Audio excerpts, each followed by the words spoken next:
Bonjour à toutes. La méditation de ce matin se trouve dans l'évangile de Luc au chapitre 15 du verset 1 au verset 10. Une fois de plus, Jésus-Christ fait l'objet des critiques de la part des pharisiens. On le critique parce qu'il mange et qu'il se met en compagnie des publicains, des gens de mauvaise vie. Mais lui va saisir cette opportunité alors qu'il est critiqué pour pouvoir présenter quelques paraboles. Et il a parlé par exemple de la parabole de la brebis égarée ainsi que de la drachme qui est perdue. Alors dans les deux paraboles, Jésus nous décrit la détresse et la tristesse d'un propriétaire qui a perdu un bien précieux. Un berger qui a perdu une de ses 99 brebis et une dame qui a perdu une de ses 10 drachmes.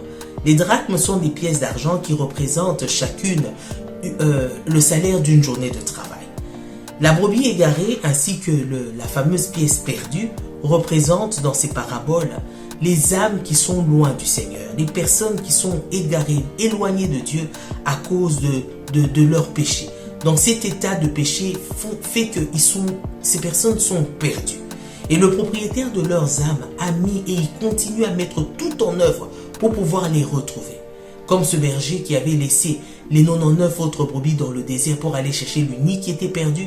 Comme cette femme qui avait perdu sa pièce d'argent et qui a mis tout en œuvre, elle a allumé une lampe, elle a balayé, elle s'est mise à chercher pour pouvoir retrouver sa brebis. Christ également met tout en œuvre aujourd'hui pour pouvoir retrouver les personnes qui sont perdues. Il a déjà donné sa vie à la croix pour le salut, pour la réconciliation des hommes avec Dieu.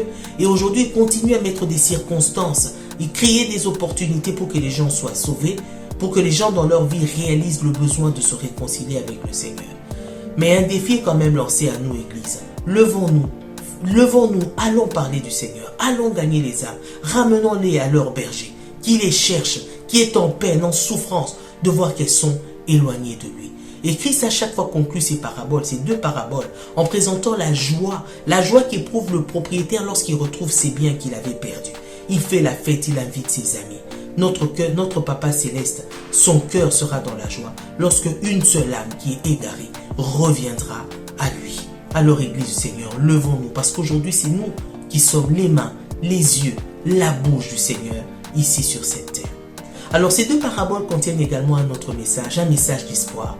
Un message d'espoir pour toute personne qui aurait perdu quelque chose dans sa vie. Tu as perdu quelque chose peut-être par ignorance, peut-être à cause de ta suffisance, ou tu as peut-être perdu par paresse, manque d'information, ou tu devais te bouger à un moment donné, tu ne l'as pas fait. Tu as perdu quelque chose de précieux. Ça peut être, tu as perdu des fiançailles, tu as perdu ton mariage, tu as perdu une relation amicale ou autre. Tu as peut-être perdu ta santé physique ou ta santé mentale. Tu as peut-être perdu ta stabilité financière, tu te retrouves surendetté à cause des choix, des mauvais choix que tu as eu à faire dans ta vie.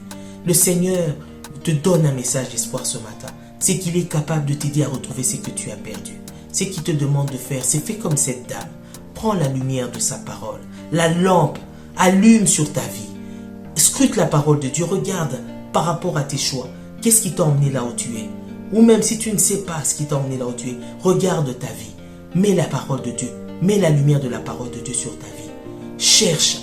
Prends le balai. Balaye tout ce qui est saleté dans ta vie. Mets de l'ordre dans ta vie. Et le Seigneur va t'aider à retrouver ce que tu as perdu par l'assistance de son esprit et par sa grâce. Que le Seigneur nous bénisse. Soyons tous encouragés ce matin. Amen.